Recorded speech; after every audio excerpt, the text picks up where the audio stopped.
Hello students, I am Kamlesh and इस video में हम डिस्कस करेंगे हमारा अगला अगला topic that is age of prose and reason. किस एज को प्रोज एंड रीज़न कहा गया है? तो ये 18th सेंचुरी को प्रोज एंड रीज़न कहा गया है। Was a great period for English pros, ठीक है, दो नॉट फॉर इंग्लिश पोइट्री। मतलब पोइट्री इस टाइम की पोइट्री इतनी ज़्यादा फेमस नहीं थी 18th सेंचुरी में, ज़्यादा करके प्रोज लिखा गया, इसलिए इसको age of prose and reason कहा गया है। मैथ्यू आर्नल्ड ने इसको कहा है an age of prose and reason. ये जो टाइटल है 18th सेंचुरी को जो ये बोला गया है, ये दिया किसने है? मैथ्यू आर्नल्ड ने, ठीक है। Implying thereby that no good poetry was written in this century. मतलब ज़्यादा अच्छी पोइट्री इस टाइम पे नहीं लिखी गई, और प्रोज ने इस टाइम के लिटरेरी रैलम होता है, जैसे आप कह सकते हो कि किंगडम, लिटरेरी साम्राज्य को, उसको किसने रूल किया? प्रोज ने रूल किया इस टाइम पे, ठीक है। Most of the poetry of the age is prosaic if not altogether prose rhymed prose. ज़्यादातर जो पोइट्री है वो प्रोज फॉर्म में लिखी गई है। मतलब पोइट्री भी कौन सी? प्रोज के फॉर्म में। मतलब उसमें मीटर को ज़्यादा फोकस नहीं दिया गया, मीटर को स्ट्रिक्टली फॉलो नहीं किया गया। मतलब अनमीट्रिकल राइम्स में जो पोएम लिखी जाती है उसको प्रोज राइम्ड प्रोज कहा जाता है, ठीक है। If not all together means completely ये ऐसी नहीं थी कि अनमीट्रिकल राइम्स में लिखी गई है, बट ज़्यादातर जो पोइट्री है वो अनमीट्रिकल राइम्स में लिखी गई है। Verse was used by many poets of the age for purpose which could be realised better through prose. मतलब ऐसे ऐसे टॉपिक लिए गए हैं पर्पस के बेस पे। मतलब जो टॉपिक लिया उस पर आर्टिकल लिखा या जर्नल लिखा, पैम्फलेट लिखा, तो उसका एक मकसद था। तो इस तरह का प्रोज इस टाइम पे क्रिएट किया गया था। लेकिन फिर भी एक ओवरव्यू ये है कि ऐसा नहीं है कि उस टाइम पे बिल्कुल भी पोइट्री नहीं लिखी गई। Altogether barren of real poetry. Barren होता है बिना उसके, जैसे उजाड़, जैसे जहाँ पे कुछ नहीं होता बोला जाता है ना, उजाड़, बैरन लैंड है, बैरन एरिया है। तो ऐसा नहीं है कि बिल्कुल भी इस टाइम पे पोइट्री नहीं थी, कुछ लिखी गई थी, ठीक है, बट वो इतना इम्पॉर्टेंट नहीं है। इस एज का प्रोज ही ज़्यादा इम्पॉर्टेंट माना जाता है। It is better known for the galaxy of brilliant prose writers that it threw up. मतलब इस टाइम पे ज़्यादा ब्रिलियंट प्रोज राइटर हुए थे, ना कि पोइट हुए थे। और in this century there was a remarkable proliferation of practical interest which could best be expressed in a new kind of prose pliant and of work a day kind capable of rising to every occasion। मतलब इस तरह की pros writing हुई कि रोज़ एक नया topic, जैसे journals होते हैं, पैम्फलेट होते हैं, एक सीरीज़ होती है ना, उस सीरीज़ में सपोज किसी एक टाइटल से कोई सीरीज़ आए, आज उसका एक आर्टिकल आया, कल उसका पार्ट 2 आएगा, फिर उसका पार्ट 3 आएगा, फिर उसका पार्ट 4 आएगा। इस तरह से वर्क अ डे, इस तरह से जो प्रोज राइटिंग था वो ज़्यादा चला। इस टाइम पे जर्नल्स बहुत ज़्यादा आए, पैम्फलेट्स बहुत ज़्यादा आए, ठीक है। तो इस तरह का प्रोज उनका पूरा सिनेरियो था। और प्रोज है वो इस टाइम पे बहुत ज़्यादा पॉपुलर होती जा रही थी, क्योंकि लैंग्वेज क्या थी? सिंपल होती है। क्योंकि पोइट्री की लैंग्वेज देखो थोड़ी कॉम्प्लिकेटेड होती है, कॉम्प्लेक्स होती है, बट प्रोज की लैंग्वेज सिंपल होती है, इजीली हम उसको अंडरस्टैंड कर सकते हैं, कंप्रीहेंड कर सकते हैं, ठीक है। और जबकि जो पोइट्री अगर लिखी भी गई इस टाइम पे, तो उसमें बहुत ज़्यादा रूल्स को फॉलो किया गया, ठीक है। आर्टिफिशियल पोइटिक डिक्शन, मतलब बिल्कुल स्ट्रिक्टली होता ये है कि जो पोइट्री है वो आपको मूव करे, दिल से मूव करे, आपके दिल को छुए। बट ऐसा नहीं था। जो पोइट्री लिखी भी गई बहुत ज़्यादा ब्रेनी, बहुत ज़्यादा हाईली इंटेलेक्चुअल, ऑर्नामेंटेड लैंग्वेज में वो लिखी गई थी, ठीक है। और वर्ड्सवर्थ ने इस टाइम की पोइट्री को क्रिटिसाइज़ भी किया है। कैसे? Gaudy and inane phraseology. Gaudy होता है बहुत ज़्यादा शोई, जिसमें बहुत ज़्यादा शो ऑफ किया गया, और इनेन होता है जिसमें कोई सेंस और मीनिंग ना हो, मतलब सेंसलेस या मीनिंगलेस फ्रेजेस जिसमें यूज़ करी गई हो, सिली एक तरह की, मतलब मीनिंग नहीं बनता, दिल को छूने वाली पोइट्री नहीं थी अगर जो लिखी भी गई थी तो, ठीक है। अब हम देखते हैं कि contribution of the age to prose में इस एज का कंट्रीब्यूशन क्या था। तो सबसे पहले चीज़ ये है कि टॉपिकल जर्नलिज्म हुआ। मतलब अलग अलग टॉपिक्स पे आर्टिकल्स लिखे गए न्यूज़पेपर्स में, मैगजीन्स में, ये होता है टॉपिकल जर्नलिज्म, ठीक है। ये सबसे इम्पॉर्टेंट पॉइंट है इस एज का। However, in the 18th century, we come across for the first time in the history of English literature a really huge mass of pamphlets, बहुत ज़्यादा लिखे गए, जर्नल्स लिखे गए, बुकलेट्स लिखे गए और मैगजीन्स लिखे गए। ठीक है, द होल एक्टिविटी मतलब किस किस तरह की एक्टिविटीज़ इसमें होती रही। देखो लिटरेरी क्रिटिसिज्म बहुत हुआ, इकोनॉमिस्ट ने बहुत ज़्यादा अपने आर्टिकल्स छापे, लेटर राइटिंग बहुत हुई, ऐसे बहुत लिखे गए, पॉलिटिकल टॉपिक्स पे बहुत ज़्यादा लोगों ने लिखा, पब्लिक स्पीकिंग बहुत हुई, डिवाइंस जो रिलीजन से रिलेटेड चीज़ें लिखी गई, बताई गई। ठीक है, philosophers, historians, scientist, बायोग्राफर्स and public projector, मतलब इस तरह के अलग अलग प्रोफेशंस उभरे लोगों के, और ये सारी चीज़ें किस मीडियम से थी, ये प्रोज मीडियम से थी। ठीक है, और 2 नए जॉनरास का भी इसमें इंट्रोडक्शन हुआ, 2 न्यू प्रोज जॉनरास। वो कौन कौन से थे? एक है नॉवल और दूसरा है पीरियोडिकल पेपर। पीरियोडिकल पेपर होते हैं फिक्स्ड पीरियड के बाद जो पब्लिश होता है, जैसे वीकली पीरियोडिकल हो गया तो वो हर वीक के बाद पब्लिश होगा, मंथली हो गया तो वो हर मंथ के बाद होगा, ईयरली हो गया, क्वार्टरली हो गया, ऑल्टरनेटिव डेज पे हो गया, जैसे एक दिन छोड़ के। इस तरह से जो फिक्स्ड पीरियड पे जो पब्लिश होते हैं that are called periodical papers. ठीक है, तो ये 2 नए जॉनरास बने थे। तो are 2 gifts of the century to English literature, and some of the best prose of the age is to be found in novels and periodical essays। मतलब उस टाइम का सबसे बेस्ट लिटरेचर इन 2 जॉनराज में हमें मिलता है। अगर हम इस सेंचुरी की इम्पोर्टेंस को सम अप करना चाहें कुछ एक वर्ड्स में, तो हम कैसे करेंगे? एक क्रिटिक ने कहा है, the 18th century by itself had created the novel and practically created the literary history। It had put the ऐसे इंटू जर्नल सर्कुलेशन। मतलब ऐसे को जर्नल सर्कुलेशन, मतलब ऐसे जो लिखा जाता था ये बहुत ज़्यादा सर्कुलेट होता था among masses. It had hit of various forms in abundant supply of lighter verse. बहुत अलग अलग फॉर्म्स में लिखा गया और बहुत अबंडेंट होता है, बहुत ज़्यादा बड़े लेवल पे लार्ज नंबर में सप्लाई होती थी लाइटर वर्ड्स। लाइटर वर्ड्स मतलब वर्ड्स भी ऐसी जो लाइट वर्ड्स में लिखी गई हों, सिंपल वर्ड्स में लिखी गई हों। It had added largely to philosophy and literature, मतलब इसने फिलॉसफी और लिटरेचर में बहुत बड़ा अपना कंट्रीब्यूशन दिया है। Above all it had shaped the form of English prose of all work. The one thing that remain to be done as at its opening, when an age has done so much, जब एक as में इतना ज़्यादा कुछ लिखा गया हो, इतना ज़्यादा कुछ करा गया हो, इट सीम्स समवट इलिबरल, तो ये बहुत ही गलत होगा, to reproach it with not doing more, तो बहुत ज़्यादा बोले बगैर इसका क्रिटिसाइज़ करना या इसका तिरस्कार करना, ये चीज़ बहुत गलत हो जाएगी। ठीक है, क्योंकि Matthew Arnold had to call the 18th century, Matthew Arnold ने 18th century को क्या कहा है, जिसने age of prose and reason ये वर्ड दिया है ना, उसी ने इसको और क्या बोला है, वो excellent and indispensable 18th century। Indispensable मतलब इस हिस्से को हम लिटरेचर के हिस्से से अलग नहीं कर सकते, ये इसका बहुत इम्पॉर्टेंट हिस्सा है जिसको इससे अलग किया ही नहीं जा सकता। ठीक है, तो अब हम डिस्कस करते हैं कुछ इम्पॉर्टेंट ऑथर्स को। ये जो हमारी 18th century है, इसके कौन कौन से इम्पॉर्टेंट ऑथर्स थे उनको हम डिस्कस करते हैं। तो डेफो वाज, सबसे पहला है Daniel Defoe. So Daniel Defoe was, जिसका टाइमलाइन है 1660 से लेके 1731 तक। So Defoe was perhaps the most copious, मतलब मोस्ट इंपॉर्टेंट राइटर है 18th century का।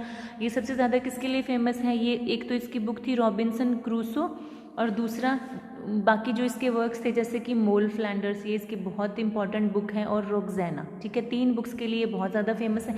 आपको हर एक राइटर की क्या कौन कौन से लिटरेरी वर्क्स हैं वो सब आपको लर्न करने पड़ेंगे। इस नॉन फिक्टिव मतलब बिना फिक्शन वाले कौन कौन से वर्क्स हैं? इसने बहुत सारे पैम्फलेट लिखे थे। जर्नली पब्लिश्ड एनोनिमसली, एनोनिमस होता है बिना अपने नाम के इन्होंने छापा था, मतलब नीचे जैसे होता है ना किसने लिखा, तो ऑथर का नाम, इसने खुद का नाम दिया नहीं था, उनको इसने एनोनिमसली पब्लिश करवाया था। बहुत ज़्यादा मिसलेनियस अलग अलग वेराइटी के टॉपिक्स इसने लिए थे। He started A try weekly, try weekly होता है एक वीक में जो 3 बार पब्लिश होता हो, एक ट्राई वीकली पीरियोडिकल शुरू किया था जिसका नाम था रिव्यू, और ये कब स्टार्ट किया था? ये 1704 में स्टार्ट किया था, जो कि 1713 तक चला था। और किस किस तरह के टॉपिक इसने इसमें डील किए थे? पॉलिटिकल हो गया, रिलीजियस हो गया, या कमर्शियल मैटर्स पे इसने इसमें बहुत ज़्यादा लिखा था। ऐसे इस नेचर का इसने नहीं लिखा था जो कि अपने आप में यूनिवर्सल हो। ठीक है, ऐसी क्वालिटी नहीं थी जो कि यूनिवर्सल हो, लेकिन फिर भी but one just wonders at the sheer number of his works which total above 500, but quantity बहुत ज़्यादा थी। ठीक है, अच्छी क्वालिटी का नहीं लिखा था, बट क्वांटिटी बहुत ज़्यादा थी, मतलब 500 प्लस के इसने पैम्फलेट्स वगैरह छापे थे, ठीक है। तो ये इसको बहुत इंपॉर्टेंट बनाता है अपने आप में, ठीक है। नेक्स्ट जो हमारा ऑथर है वो है जॉन अर्बथनॉट, जिसका टाइम लाइन है 1667 से लेके 1735 तक। जो अर्बथनॉट है वो was man estimable for his learning, बहुत एक लर्नड पर्सन था, बहुत नॉलेज था इसको। अमिएबल फॉर हिज फ्रेंड्स, बहुत अमिएबल होते हैं फ्रेंडली, अपने फ्रेंड्स के लिए बहुत ये फ्रेंडली था। And vulnerable for his piety, vulnerable means इसको रिस्पेक्ट किया जाता है या इसको सम्मानित किया जाता है, किस लिए? पायटी होता है पायसनेस, पवित्रता के लिए, ठीक है। ये क्या था? ये स्विफ्ट का एक क्लोज फ्रेंड था। स्विफ्ट कौन? जोनाथन स्विफ्ट की बात करी जा रही है यहाँ पे। और पॉप का, pop means Alexander Pope, Swift है यहाँ पे जोनाथन स्विफ्ट, और पॉप जो है वो है अलेक्जेंडर पॉप, ठीक है। तो इन दोनों की, मतलब इन तीनों की अच्छी दोस्ती थी। ये फिजिशियन था, प्रोफेशन से फिजिशियन था। इसकी कौन सी बुक थी? देखो, सबसे पहले तो है हिस्ट्री ऑफ जॉन बुल, जो कि 1712 में पब्लिश हुई थी। ये एक एलिगोरिकल सटायर है। एलिगोरिकल मीन्स इसमें एलेगरी का यूज़ किया है, मतलब सिंबल्स का यूज़ किया है। अब देखो, लीगियस जो एक क्रिटिकली एनालाइज करता था दूसरों की बुक्स को, ठीक है, क्रिटिक है ये लीगियस ने इसके बारे में क्या कहा है? कौन सी बुक में? A short history of English literature. देखो, लीगियस ने एक बुक लिखी, a short history of English literature. उसमें इसने जॉन अर्बथनॉट के बारे में क्या कहा है कि he remains one of the most famous political satires England has produced। इस बुक के बारे में, हिस्ट्री ऑफ जॉन बुल, ये जो बुक है जॉन अर्बथनॉट की, इस बुक के बारे में लीगियस ने कहा कि ये one of the most famous political satires है जो इंग्लिश में कभी भी प्रोड्यूस हुआ है। मतलब इसको बेस्ट पॉलिटिकल सटायर बताया। किसने बताया? लीगियस ने बताया। इसके बीच में इसका मतलब है क्या, इस बुक में क्या लिखा है उसने? Therein is describe the legal battle between John Bull और नाइस फ्रॉग। एक तरफ ये हैं दोनों, एक तरफ कौन है? जॉन बुल और नाइस फ्रॉग है, ठीक है, ऑन वन साइड। ये ऐसे लिखा हुआ है ऑन वन साइड। बैटल किस किस के बीच में है? देखो, दो पार्टीज के बीच में होता है ना।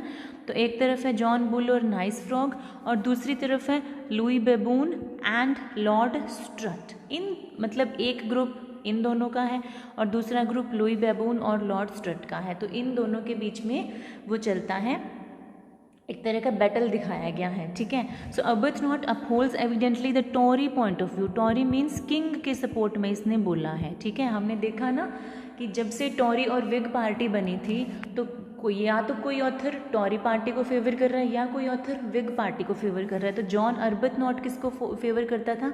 ये टॉरी पार्टी को फेवर करता था।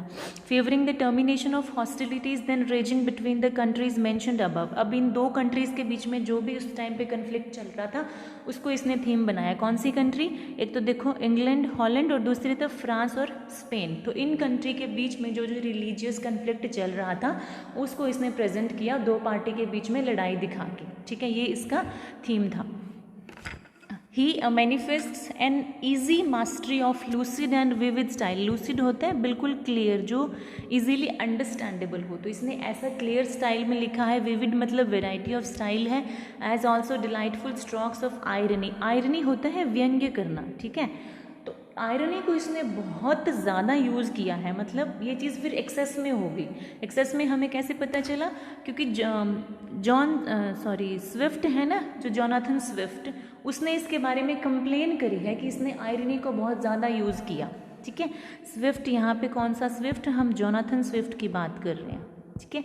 तो जोनाथन स्विफ्ट ने क्या कहा है? Arbuthnot is no more my friend. Arbuthnot मेरा फ्रेंड नहीं है। He dares to irony pretend, मतलब इसने बहुत ज़्यादा आयरनी यूज़ करके प्रिटेंड करने लग गया ये, which is born to introduce, refined it first and showed its use. Irony को मैंने इंट्रोड्यूस करना था, ये मतलब मैं पैदा ही इसलिए हुआ था, ये मेरा राइट है कि मैं आयरनी प्रोड्यूस करूं। पहले मैंने इसको रिफाइन किया, फिर मैंने इसको श्रूड मतलब बहुत चालाकी से इसका यूज़ किया। लेकिन अर्बथनॉट ने क्या किया? ये प्रिटेंड करता है कि इसी ने इसको इन्वेंट किया या इसी ने इसको बहुत ज़्यादा यूज़ किया। तो ये जोनाथन स्विफ्ट को इससे कंप्लेन थी, किससे? जॉन अर्बथनॉट पे। नेक्स्ट हमारा जो ऑथर है वो है जी जोनाथन स्विफ्ट, जिसने ये बात कही है जॉन अर्बथनॉट के बारे में। ठीक है, तो जोनाथन स्विफ्ट का टाइमलाइन था 1667 से लेके 1745 तक। So Jonathan Swift was the greatest, just wait, sorry for the interruption. So next हमारा ऑथर है जोनाथन स्विफ्ट। जोनाथन स्विफ्ट का टाइमलाइन है 1667 से 1745। जोनाथन स्विफ्ट ने ही ये बात कही थी जॉन अर्बथनॉट के बारे में, इसकी आयरनी की एक्सेसिव यूज़ को इसने इसके बारे में कंप्लेंट की थी। तो स्विफ्ट क्या था? Swift was the greatest prose satirist of England, मतलब सटायर लिखने वाला one of the greatest satirist था ये इंग्लैंड का। He dominated the first half of 18th century. 18th century के पहले हाफ को इसने डोमिनेट किया था, मतलब उस टाइम पे ये बहुत फेमस था, बहुत ज़्यादा कंट्रीब्यूशन है इसका। As Doctor Johnson did the second, मतलब जो 18th सेंचुरी थी उसके फर्स्ट हाफ पे किसका डोमिनेशन था? जोनाथन स्विफ्ट का। और सेकेंड हाफ पे किसका डोमिनेशन था? डॉक्टर जॉनसन का। As an intellectual he was far superior to Johnson, क्योंकि इंटेलेक्चुअल में वो जॉनसन से, Doctor Johnson means Doctor Samuel Johnson, उनसे ये कहीं बेटर था। सम ऑफ हिज सटायर्स, उसके कुछ सटायर्स ऑब्सीन हैं। ऑब्सीन्स मीन्स ऑफेंसिव, या आप कह सकते हो सिंपल लैंग्वेज में कि बहुत ही बेहुदे हैं। मिज़anthropic, जिसमें मैनकाइंड के प्रति हेट्रेड दिखाई गई है, सिनिकल है, सनकी से हैं। But none can question his moral integrity, but इसकी मॉरल वैल्यूज़ को। एंड अनफ्लिंचिंग अर्नेस्टनेस, अनफ्लिंचिंग होता है बिना हिचक के, ठीक है, बिना किसी हिचकिचाहट के।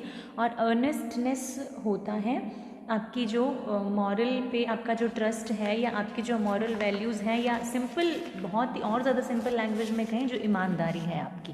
ठीक है, तो मॉरल इंटेग्रिटी को और इस ईमानदारी को बिना किसी हिचक के इसने यूज़ किया। With which he removes the externals of things to bring out the corruption which lies at the heart, मतलब इंसान के अंदर जो बुराइयाँ फैली हुई हैं उसको इसने टारगेट किया था। जो स्विफ्ट का सटायर है ऑल एम्ब्रेसिंग है, मतलब हम सब को इसके स्टाइल को जो है वो अप्रिशिएट करना चाहिए। तो इसके बाद का ये जो पोर्शन है ये इतना इंपॉर्टेंट नहीं है, इसकी लैंग्वेज भी काफ़ी कॉम्प्लेक्स है, कॉम्प्लिकेटेड है, तो आप इसको छोड़ सकते हैं। नेक्स्ट हम करते हैं हमारे अगले टॉपिक को।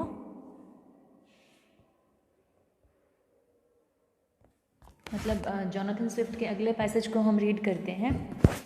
यहाँ तक आप इसको छोड़ सकते हैं, यहाँ तक डिस्ट्रक्टिव तक। तो आप आगे ये लैंग्वेज भी इजी है और सटायर का इसने कैसे यूज़ किया, किस तरह से यूज़ किया, इस चीज़ को इसमें डिस्क्राइब करा हुआ है। ठीक है, so of all the satiric techniques the one most effectively used by Swift is irony, मतलब आयरनी को इसने बहुत ही इम्प्रेसिवली, इम्पैक्टफुली इसने यूज़ किया है। With Swift irony is often much more than that just a figure of speech, मतलब इसने आयरनी को इतना इम्प्रेसिवली यूज़ किया है कि ये सिर्फ एक फिगर ऑफ स्पीच नहीं रह गई है, इसमें थॉट्स को, फीलिंग्स को बहुत वाइड रेंज पे इसने प्रेजेंट करने की कोशिश की है। ठीक है, और इसकी जो आयरनी है वो इसके कैरेक्टर, जिस कैरेक्टर के थ्रू इसने वो बात कही है उसी से वो चीज़ प्रेजेंट हो रही है। मतलब सबसे ख़ास बात ये है कि इसमें इसकी खुद की सब्जेक्टिविटी इंटरफेयर नहीं करती है। ऐसा नहीं लगता है कि ये जानबूझ के उसमें आयरनी क्रिएट करना चाहता था, मतलब सिचुएशन ऐसी है, सीन ऐसा है, कैरेक्टर्स इसने ऐसे यूज़ किए हैं कि वो आयरनी बहुत ही नेचुरल उस टाइम पे लग रही है। ठीक है, इसी वजह से इसको जॉन अर्बथनॉट की आयरनी एक्सेसिव लग रही थी, क्योंकि वो नेचुरली यूज़ नहीं की थी उसने। ठीक है, नेक्स्ट है Swift wrote a very large number of satires of which the most important, देखो इसने बहुत सारे सटायर्स लिखे हैं, सबसे इंपॉर्टेंट है the Battle of the Books, फिर है अ टेल ऑफ टब, और फिर है Gulliver's Travels. The first is just एजू डेस्परेट, ये एक टर्म है जिसका मतलब होता है display of wit and cleverness, specially in literary genre. जब लिटरेचर लिखते टाइम आप उसमें विट का, मतलब इंटेलेक्चुअलिज्म का या क्लेवरनेस का यूज़ करते हैं, तब उसके लिए ये टर्म जो है वो यूज़ करी जाती है। And was meant to lampoon in mock heroic terms the opponents of his patron Sir William Temple. ठीक है, इसने क्या, लैम्पून होता है मजाक बनाना, व्यंग्य करना, तो इसने मोक हीरोइक टर्म्स के ज़रिए किस पे टॉन्ट किया, ये देखो, विलियम टेम्पल को अपना इसका पैट्रॉन था, मतलब जो इसके काम को क्या क्या बोलते हैं, फाइनेंशियली इसको हेल्प करता था या जो इसका सपोर्टर था, ठीक है, उसके खिलाफ जिसने भी बोला, मतलब विलियम टेम्पल के जो ओपोनेंट्स थे, विरोधी थे, उन सब का मजाक बनाया किसने, जॉनथन स्विफ्ट ने, ठीक है। उनमें से कौन कौन से थे, एक रिचर्ड बेंटली था, दूसरा विलियम वॉटन था, both of whom had disputed the view of temple granting supremacy to the ancients over the modern। मतलब देखो इसमें दो ग्रुप्स थे। विलियम टेम्पल ने क्या किया था, एक तो मॉडर्न लिटरेचर है और एक एंशियंट लिटरेचर है। इन्होंने क्या किया था, एंशियंट को ज़्यादा अच्छा माना था, ठीक है। अब जो रिचर्ड बेंटली है या विलियम वॉटन है, इन सब ने क्या किया था, इन्होंने मॉडर्न्स को अच्छा माना था, ठीक है। तो इन सब का कन्फ्लिक्ट दिखाया है कौन सी बुक में, द बैटल ऑफ बुक्स में। मतलब लिटरली इसमें ऐसा सीन दिखाया गया है, एक लाइब्रेरी का सीन है जिसमें बुक्स आपस में लड़ रही हैं, ठीक है। एंशियंट बुक्स कह रही हैं हम ज़्यादा अच्छी हैं, जो मॉडर्न बुक्स कह रही हैं हम ज़्यादा अच्छे हैं। तो इस तरह का इसने सटायर क्रिएट करने की कोशिश की है। और वो किसको इसने टारगेट किया था, उसमें किसका मजाक उड़ाया था, रिचर्ड बेंटली का, विलियम वॉटन का, इन सब का, ठीक है। अब देखो अ टेल ऑफ टब में क्या है, a tell of tub was meant to be a satire on the numerous and gross corruptions in religion and learning. मतलब जो रिलीजन में या चर्च में जो करप्शन फैला हुआ था उसको इसने टारगेट किया। इसने क्या कहा कि जो इंग्लैंड का चर्च है वो सबसे बेस्ट है, all church, best of all churches, मतलब सभी चर्चेज में से बेस्ट है इंग्लैंड का church doctrine and discipline.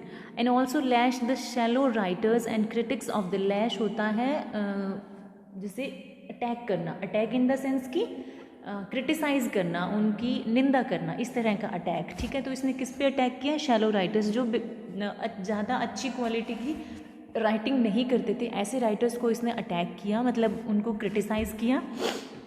Gulliver's travel में इसने क्या किया था, is the most famous of Swift's book, मतलब जॉनथन स्विफ्ट की सबसे फेमस बुक कौन सी है, Gulliver's travel. In it he savagely indicted that animal called man. इसमें आदमी को इसने क्या कहा, एक ऐसा जानवर जिसको आदमी बोला जाता है। मतलब इस लेवल पे उतर के इसने मैनहुड को सेटराइज किया है।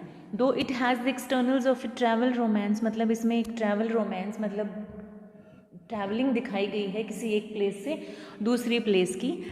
But it is a terrible but well calculated satire. लेकिन वो ट्रैवल रोमांस तो सिर्फ एक बहाना था, इसका काम था सिटायर क्रिएट करना, व्यंग्य क्रिएट करना।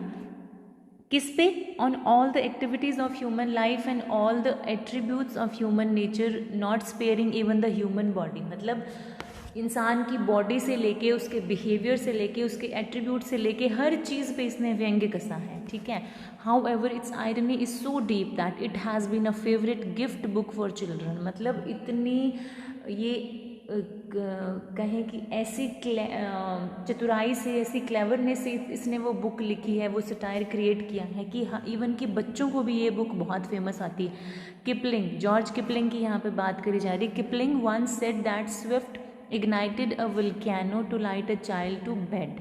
मतलब एक इसने वुल्केनो जगा दिया है, वुल्केनो इग्नाइट कर दिया, वुल्केनो होता है ज्वालामुखी, ठीक है, जिससे कि बच्चे बेड पे जाने के लिए, सोने के लिए तैयार हो जाते हैं। किस लिए, क्योंकि चलो भाई, अगर बच्चों को ऐसे बोला जाए कि तुम्हें ना उसकी बुक पढ़ाई जाएगी, गुलिवर्स की ट्रैवल्स बुक पढ़ाते हैं, वो सुनते, क्योंकि आदत होती है ना बच्चों को, जैसे हम सोने से पहले स्टोरी सुनाते हैं या कोई बुक रीड करते हैं उनके लिए, तो मतलब इस बुक से बच्चे इतने खुश होते थे कि वो बेड पे जाने के लिए आसानी से राजी हो जाते थे, ठीक है। In fact the book is enjoyed by all children from 9 to 90। मतलब 9 साल से लेके 90 साल के हर इंसान को ये बुक बहुत ज़्यादा पसंद आई है। मतलब one of the most famous books of English literature है ये।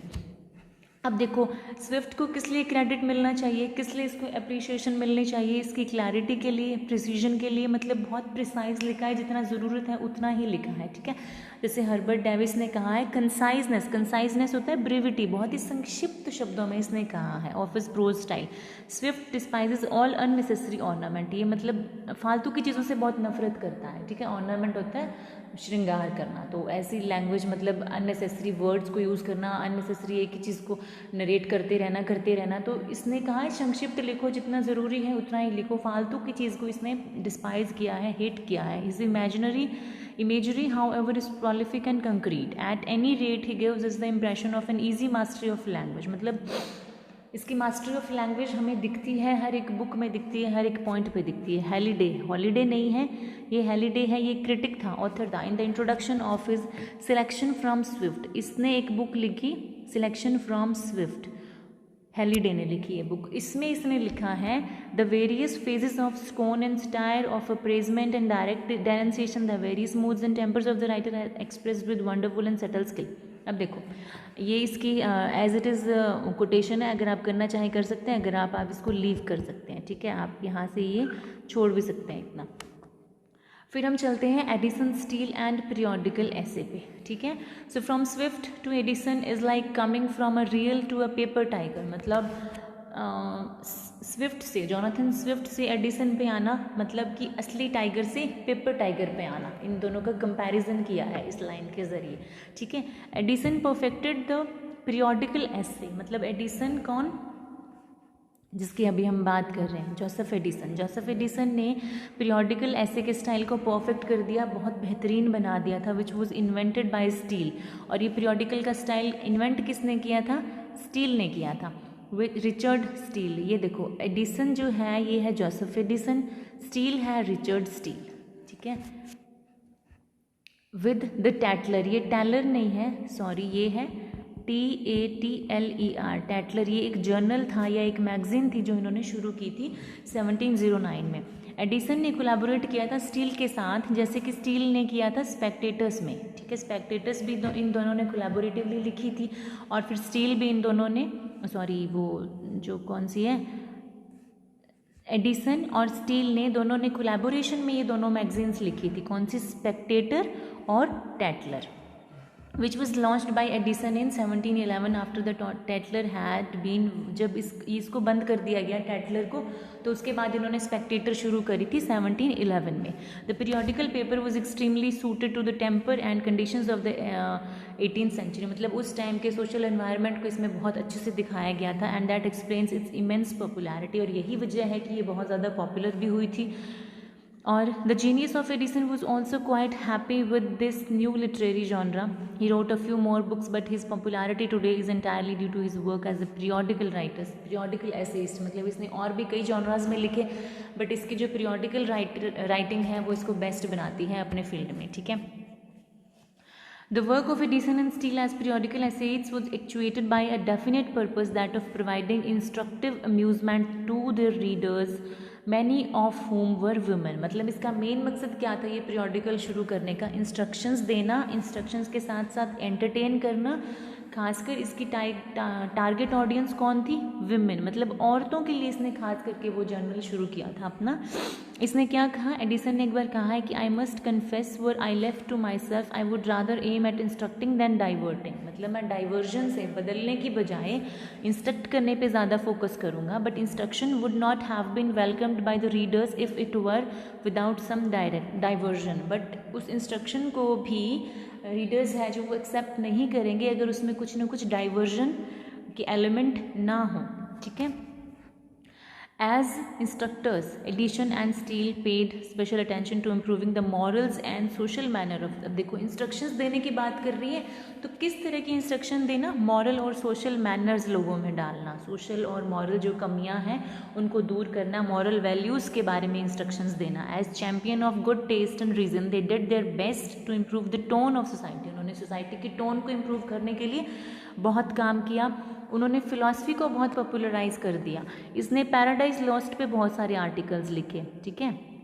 किसने, जोसेफ एडिसन ने। पैराडाइज लॉस्ट जो कि जॉन मिल्टन की एक बुक है, इस पर बहुत सारे इसने आर्टिकल लिखे। And old ballad of Chevy Chase Addison did a signal service to literary criticism, मतलब यहाँ से इसने लिटरेरी क्रिटिसिज्म होता है जब आप किसी और ऑथर की लिखी हुई बुक पे आर्टिकल लिखते हो, अपने ओपिनियन देते हो, उसको लिटरेरी क्रिटिसिज्म बोला जाता है।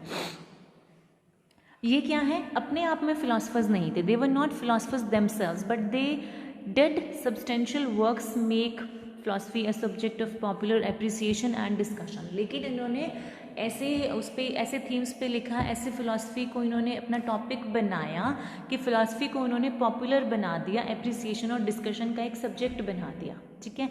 जो एडिसन का स्टाइल है बहुत ही लूसिड है, क्लियर है, प्रिसाइज है, मतलब टू द पॉइंट है। but it has more of polish, refinement and studies ease. Doctor Johnson calls his style, doctor Johnson Edison के स्टाइल के बारे में क्या कहते हैं? The model of the middle style, मतलब मिडल स्टाइल, मिडल इंग्लिश के स्टाइल का मॉडल कहा है, मतलब उसको मॉडल बना के उस पर उसको फॉलो करके सब राइटर्स को लिखना चाहिए। ऐसा किसने बोला? ऐसा डॉक्टर जॉनसन ने बोला था। And this is his famous advice. किसकी एडवाइस की बात कर रहे हैं? डॉक्टर जॉनसन की। क्या एडवाइस दी थी इसने? Whoever wishes to attain an English style familiar but not coarse, जो एक familiar style अपनाना चाहते हो जो कि rude ना हो, elegant हो but ostentatious होता है जिसमें कि बहुत ज़्यादा दिखावटीपन होता है या शो ऑफ होता है, शोई या फ्लैम्बॉयंट स्टाइल जिसे बोला जाता है। तो एलिगेंट हो, शानदार हो, बट उसमें कोई दिखावा ना हो। तो ऐसे इंसान को क्या करना चाहिए? Must give his days and nights to the volumes of Addison. तो अगर ऐसी लैंग्वेज, ऐसा स्टाइल आप देखना चाहते हो, समझना चाहते हो, पढ़ना चाहते हो, तो आपको एडिसन के वॉल्यूम्स को, एडिसन की बुक्स को आपको रीड करना चाहिए। तो ये इसके बारे में डॉक्टर जॉनसन के व्यूज़ थे। फिर आता है कि उस टाइम पे, मतलब age of prose and reason, उस टाइम पे फिलोसफर्स और थियोलॉजियन कौन कौन थे? ठीक है, तो सबसे पहला पॉइंट है हमारा जॉर्ज बर्कली, पहला ऑथर, और फिर है डेविड ह्यूम। ये ग्रेट फिलोसफर थे 18th सेंचुरी के, जैसे कि हॉब्स और लॉक थे 17th सेंचुरी की। तो इसी तरह से 18th में कौन था? जॉर्ज बर्कली और David Hume. Berkeley was an upholder of absolute idealism, मतलब इसके जो बुक्स हैं, इसके लिटरेरी वर्क्स जो हैं, उसमें आइडियलिज्म बहुत ज़्यादा है। And as such went so far as to deny the very existence of matter, मतलब मटीरियल वर्ल्ड को बिल्कुल ही इसने डिनाई करके किस पे लिखा? आइडियलिज्म पे फोकस किया। इसकी जो डीप रिलीजियस कन्विक्शंस हैं, रिलीजियस बिलीव्स हैं, उसमें मिस्टिसिज्म मिस्ट्री होता है ना, जो रहस्य, तो हम कह सकते हैं कि रहस्यवाद के बहुत ज़्यादा एलिमेंट्स हैं। As regards the clarity of Berkeley's prose style, Legouis observe, Legouis ने क्या कहा है इसके बारे में? Nothing could be more admirable than the lucid prose, perfectly simple and perfectly elegant, in which Berkeley expressed his profound and subtle views. मतलब इसके style को परफेक्ट माना है किसने? लीगियस ने। अब देखो ह्यूम की बात करते हैं। Hume was by for the greatest philosopher of his as. His approach is marked by scepticism. Scepticism होता है डाउट्स होते हैं, जिसमें यूटिलिटेरियनिज्म, मतलब यूटिलिटी होता है ना, उपयोग करना, तो उपयोगितावाद, और ऐसे दो थीम्स हैं इसमें, स्केप्टिसिज्म और यूटिलिटेरियनिज्म। रिगार्डिंग हिज स्टाइल लीगियस कहते हैं nothing could be more tranquil, tranquil होता है पीसफुल, शांत जिसे कहते हैं, and assured that the march of his thought nothing clearer than the prose in which he pursued his most subtle analysis in lucid and sober language। मतलब बहुत ही शांत, बहुत ही lucid, clear, sober, simple language में इसने अपने thoughts को परस्यू किया है, उनको एक्सप्लेन किया है, नरेट किया है। ठीक है। एडम स्मिथ कौन थे? Was the father of political economy. Adam Smith ने पॉलिटिकल बहुत सारे व्यूज़ दिए थे, इकोनॉमी को इम्प्रूव करने के लिए इसने बहुत सारे आइडियाज़ दिए थे, which Ruskin was to attack in the Victorian age. His wealth of nation, ये एडम स्मिथ की बुक है, कौन सी? Wealth of nation. इसी बुक में इसने बहुत सारे इकोनॉमिक्स से रिलेटेड आइडियाज़ दिए थे कंट्री को। enjoyed a long and undisputed reign as the Bible of political economist, मतलब political economist की बाइबल माना जाता है, मतलब सबसे बेस्ट बुक माना जाता है इकोनॉमिक्स के रिगार्डिंग। कौन सी बुक को? वेल्थ ऑफ नेशंस को, रिटन बाय एडम स्मिथ। ठीक है। अब आते हैं the first half of the 18th century so the furious raging of deistic controversy. Deistic क्या होता है? डेस्टिक होता है भगवान में विश्वास, जैसे आस्तिक जिसे बोलते हैं ना, थीज़म। अथीस्ट होता है ना, one who believes in God and one who doesn't believe in God. तो थीस्ट जो होता है, थीज़म की फिलॉसफी है, भगवान में विश्वास करने वाली फिलॉसफी है। तो उस बारे में बहुत ज़्यादा कंट्रोवर्सी थी। The deists, including Charles Blanquet, John Toland, Matthew Tyndale, Anthony Collins and Earl of Shaftesbury believed in what they called natural religion. उन्होंने natural religion में विश्वास किया था, that in belief in God without corresponding belief in Christianity, मतलब Christianity इस particular field में इनका विश्वास नहीं था, ये natural religion में विश्वास करते थे। So Swift was one of those who controverted the deistic heresy, मतलब ये इस विश्वास के खिलाफ था, ये नेचुरल रिलीजन के खिलाफ था। कौन? Jonathan Swift. अब देखो, एक उस टाइम पे एक और ब्रांच हुई मैथडिज्म, ये भी एक नया मूवमेंट शुरू हुआ। कौन सी? ये अभी 18th सेंचुरी में शुरू हुआ था। दो ऑथर्स थे, वेस्ली ब्रदर्स, जॉन वेस्ली और Charles Wesley were the initiators of the new move. इस नए मूव को इन्होंने बिगिन किया था, इनिशिएट किया था। Importing the old enthusiasm, simplicity and sincerity into the religion of the day. मतलब रिलीजन को, धर्म को मानो, किस मेथड से मानो, किस सिस्टम से आपको मानना चाहिए। तो इसी मूवमेंट को मैथडिज्म का नाम दिया गया। और इसको किसने इनिशिएट किया था? Wesley brothers, John and Charles Wesley.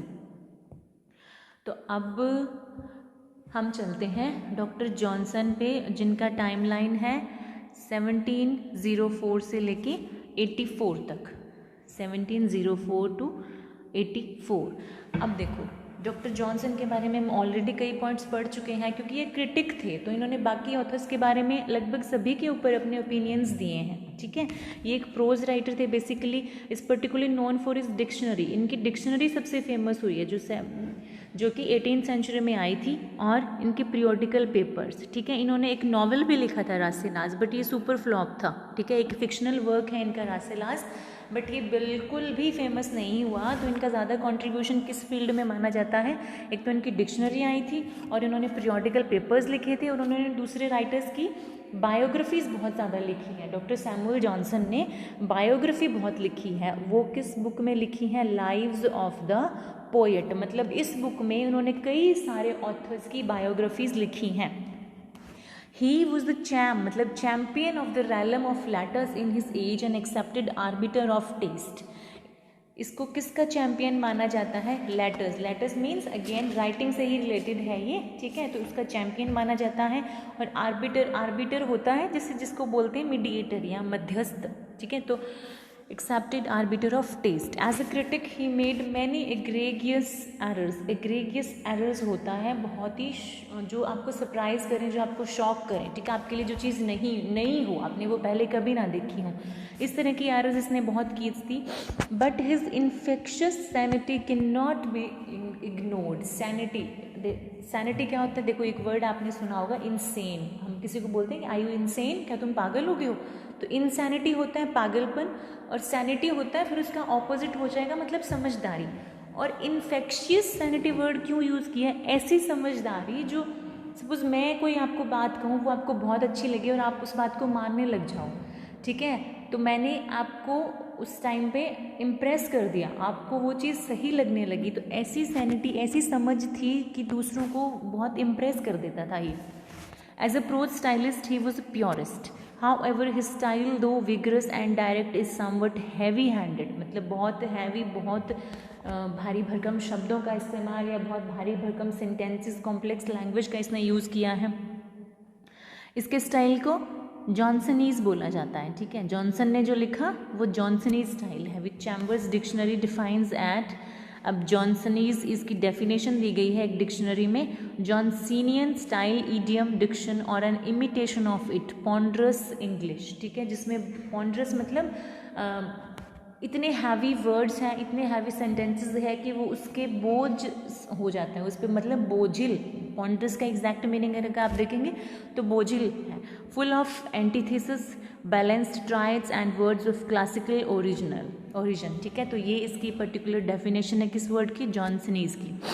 Goldsmith said jokingly about Johnson's style that it may fit the mouths of whales but it certainly does not fit the mouth of little fish। मतलब ये whale के मुंह में समा सकती है but छोटे fish के मुंह में नहीं समा सकती। मतलब लिखा बहुत ज़्यादा है, क्वांटिटी बहुत ज़्यादा है, बट कितना उसका समझ है, कितना उसका निचोड़ है एक नट शेल में या एक कंक्लूजन में, हम उसको नहीं बता सकते। ठीक है, ये बात किसने कही है इसके बारे में?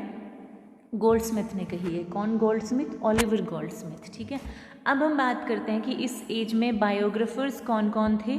ठीक है, तो 18th century produced number of biographers, autobiographers and writers of semi public letters. James Boswell एक बायोग्राफर हैं। ठीक है, इसने किसकी बायोग्राफी लिखी? डॉक्टर जॉनसन की, इनकी। ठीक है, डॉक्टर जॉनसन ने कई सारे ऑथर्स की बायोग्राफी लिखी थी, और जेम्स बॉसवेल ने किसकी लिखी? डॉक्टर जॉनसन की खुद की। Has the pride of place among them. His work is as massive as the great Johnson himself. मतलब ये बुक भी इतनी ही इंपॉर्टेंट है जितना कि जॉनसन खुद इम्पॉर्टेंट है। Life of Johnson is a unique work of its kind, ये अपनी तरह का यूनिक एक वर्क है। Boswell's devotion to Doctor Johnson became the cause of his own fame, मतलब जॉन बॉसवेल किस वजह से फेमस हो गया, क्योंकि इसने एक फेमस आदमी की बायोग्राफी लिखी थी। अमंग द ऑटोबायोग्राफर्स में बी मैंशनड, जैसे गिबन है, लॉर्ड हर्वी है, जॉन वेस्ली है, इन्होंने अपनी ऑटोबायोग्राफीज लिखी थी। और कौन कौन है देखो, लेडी मैरी वॉटली मॉन्टेग है, काउपर है, चेस्टरफील्ड है, Gilbert White, Thomas Gray, Horace Walpole were some of the famous letter writers of the 18th century. ये उस टाइम के लिटरेरी राइटिंग वाले फेमस कुछ ऑथर्स थे। फिर बात आती है पीरियोडिकल पेपर्स और ओलिवर गोल्डस्मिथ की। ओलिवर गोल्डस्मिथ ने कौन सा पेपर पब्लिश किए थे? आफ्टर द स्पेक्टेटर, स्पेक्टेटर कौन था? स्पेक्टेटर और टैटलर, ये एडिसन और स्टील दोनों ने मिलकर कोलैबोरेटिवली ये पब्लिश किए थे। There was a remarkable proliferation of periodical literature in English. जैसे ही स्पेक्टेटर और टैटलर ये दो मैगजीन शुरू हुई ना, उसके बाद में बहुत ज़्यादा मैगजीन्स का ट्रेंड शुरू हो गया था, ठीक है।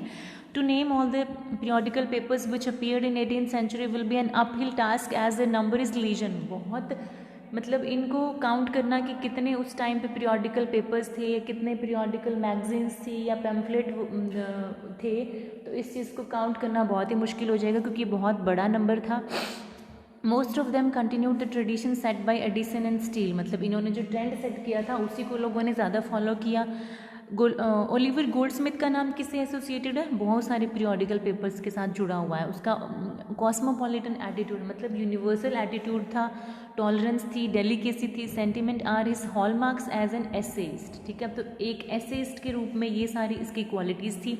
ही expresses himself in a chest and elegant style free from artificial devices, मतलब इसने एक चेस्ट होता है प्योर और एलिगेंट होता है, मतलब डिग्निफाइड, बहुत ही शानदार तरीके से इसने लिखा बिना किसी आर्टिफिशियल डिवाइस या बिना किसी ऑर्नामेंटेड लैंग्वेज को यूज़ किए, ठीक है। अब बात आती है कि उस टाइम पे हिस्टोरियंस कौन कौन से थे। तो हिस्टोरियंस मीन्स जिन्होंने हिस्ट्री के टॉपिक के ऊपर लिखा, ठीक है। तो 18th century saw the establishment, इसी टाइम पे हिस्टोरियोग्राफी का ट्रेंड शुरू हुआ था, मतलब हिस्ट्री लिखना। और इसमें सबसे इंपॉर्टेंट कौन था? The Decline and Fall of Roman Empire. ये बुक थी, किसकी बुक थी ये? एडवर्ड गिबन की, ठीक है। तो इसने इसमें लिखा था कि रोमन एम्पायर का कैसे उसका राइज हुआ, कैसे उसका फॉल हुआ, क्या कारण रहे। तो इसमें सारी इसने रोमन एम्पायर की हिस्ट्री बताई है, ठीक है। अब इसकी खास बात पता क्या थी? His attitude is entirely rational and anti mystical. इसमें इसने कोई भी रहस्य नहीं छोड़ा, मतलब जितना इसने नॉलेज था साफ साफ क्लियर वर्ड्स में इसने ये बताया है कि क्यों कैसे उसका राइज हुआ, कैसे उसका फॉल हुआ, कौन कौन से राजा हुए उस टाइम पे रोमन एम्पायर में, कहाँ कहाँ पे इसका राज था, वो सारी चीज़ इसने क्लियरली लिखी है। उसका स्टाइल है वो बहुत डिग्निफाइड है एंड समवट पॉन्डरस। पॉन्डरस मतलब बहुत ज़्यादा जब हम लिख देते हैं एक्सेसिव हो जाता है, बोझिल जो हो जाता है, but he can effectively combine harmony and majesty with logic and precision. But logic और प्रिसीजन मतलब लॉजिकली कोई चीज़ हमें समझ आए, उसका लिंक है, कोई सेंस उसकी बने, ठीक है। तो ये चीज़ इसकी राइटिंग में बहुत है, ठीक है। फिर एडमंड बर्क के बारे में, ठीक है। Burke was the greatest orator, orator होता है public speaker of his age. He dealt with the pressing political problems, उस टाइम की पॉलिटिकल प्रॉब्लम्स को इसने फेस किया, उनको डील किया। His works concerning Indian and American affairs and the French Revolution, मतलब इंडिया और अमेरिकन में जो जो चीज़ें हो रही थी और फ्रेंच रेवोल्यूशन हुआ था, ये हिस्ट्री का बहुत इंपॉर्टेंट इवेंट है। तो इस तरह से एडमंड बर्क ने भी, ये भी क्या है, एक हिस्टोरियन ही था, तो इसने भी ऐसे पॉइंट्स, ऐसे थीम्स, सब्जेक्ट्स के ऊपर अपनी बुक्स लिखी हैं। are couched in brilliant and rhetorical prose which cannot be but impress the most indifferent reader or listener, ठीक है, जो कि सारे रीडर्स को, सारे लिसनर्स को बहुत इम्प्रेस करती हैं, उन पर बहुत ज़्यादा इन्फ्लुएंस करती हैं, जो भी इसने इन टॉपिक्स के ऊपर जो भी बुक्स लिखी हैं। He was an anti theorist who recommended action in keeping with the spirit and complexion of his time, मतलब ऐसे एंटी थियोरिस्ट, कोई थियोरी नहीं दी है, प्रैक्टिकल अप्रोच के बेस पे इसने ये सारी जो उस टाइम पे जो भी ये बड़े बड़े इवेंट हुए थे उनके बारे में लिखने की इसने कोशिश की है। So this is all about आपका age of prose and reason. So I hope कि आपको ये पूरा कंसेप्ट क्लियर हो गया होगा। So keep learning, keep growing and keep loving literature.